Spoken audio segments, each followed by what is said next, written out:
Good morning, class. By the way, I am Ladil Figumin Dilibuan, your teacher in economics.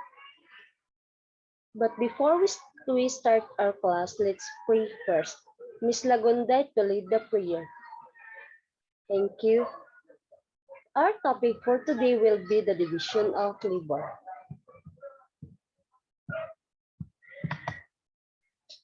The number one task will be the objectives. Define the term division of labor. Outline the advantages and disadvantages of the labor. So, what is division of labor? This occurs when the production process task is broken up into various tasks. For example, at a school, teaching is divided into year label. Labor is the separation of task in. Subaga, this is kanang i-separate ang mga task sa mga labor tapos manufacturing plant is for example of that. Each worker perform a specific duty. It boosts the productivity and efficiency. Ang labor set is it also one of the basic organizing principles in the production.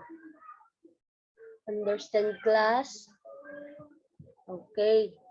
So according to Adam Smith, the division of labor helped economics grow during the 19th and 20th century. So labor also is the number of workers in the economy and the effort they put into producing goods and services. So let's now proceed to the advantages of division of labor. Number one, a worker who performs the same task repeatedly will improve skills.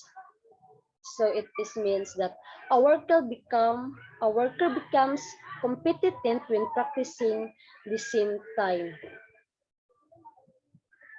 Number two, time saving. Since workers will not have to switch between tasks, time will be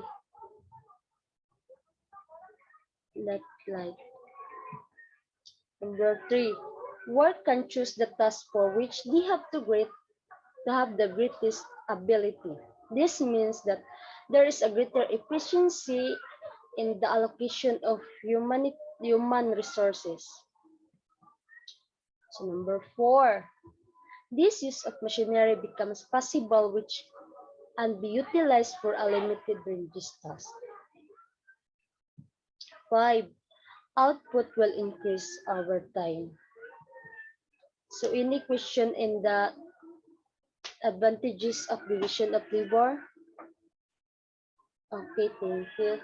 So let's go now to disadvantages. Number one, where work monotonous. It means that repeating the same task over time can be boring. 2. Workers can find it difficult to find other jobs which do not require the skills that they are possess. So, since workers concentrate on a limited ranges of tasks, it become find other jobs.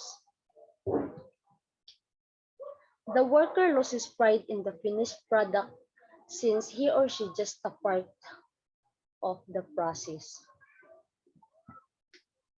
The interdependence of the process implies that if one task is delayed, bottleneck could be created.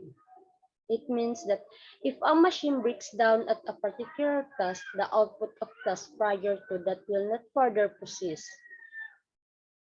It will further process. Other subsequent tasks will be delayed.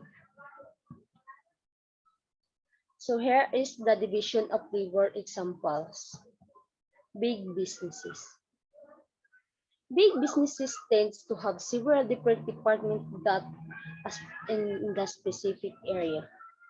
For instance, there are finance departments, marketing departments, HR department, etc. Without the division of labor, business would be unable to achieve scalability day to day.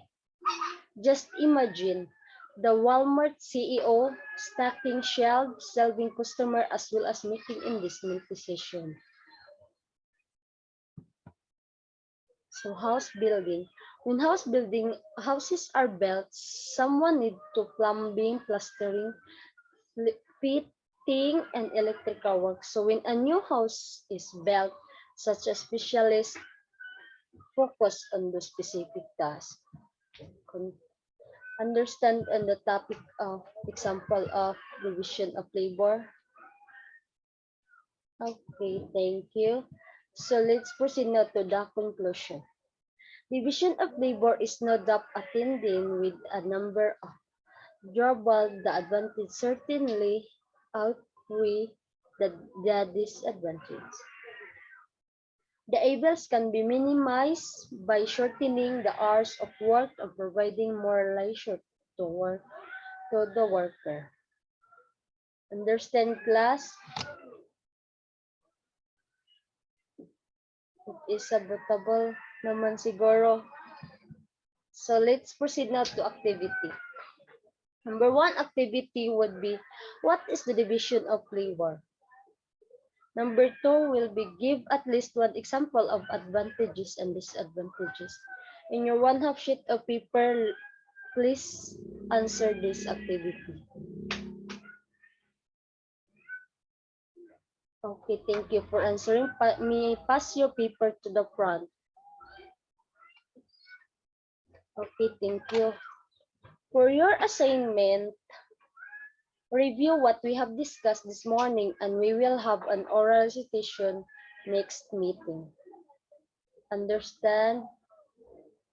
Okay, thank you. And that would be all. Thank you. Keep safe and God bless us all.